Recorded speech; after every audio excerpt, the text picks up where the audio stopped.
மச்சான் எனக்கு ரீசிங் வந்துச்சுடா. வீட்டுல யாரும் இல்ல, கொஞ்சம் ஹாஸ்பிட்டல் கூட்டு போடா. மச்சான் நான் வெளியே வந்துடா. பசங்க ஏதாவது நைட் ஷிஃப்ட் போயிட்டு இருப்பானுங்களே. நீ என்ன பண்ணு, அரியன் இருப்பாரு, அவருக்கு ஃபோன் பண்ணு. டேய் அவர் வாடா. டேய் நீ அவருக்கு ஃபோன் பண்றா, வருவாரு.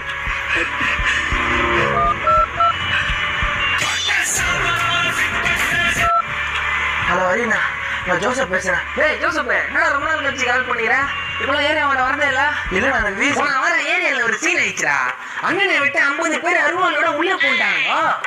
50 பேர் கட்ட விரல்ல வச்சேன். எப்படி கட்ட வரலையா? முந்தா நேற்று மெரினா அந்த ஷிப்ல ஒரு ட்ரிப்ட் வச்சேன். அங்க எல்லா மைனும் நம்மள தான் பாக்குது. அண்ணனும் ரேஸுக்கு போலாம் தான்ப்பா பாக்குறேன்.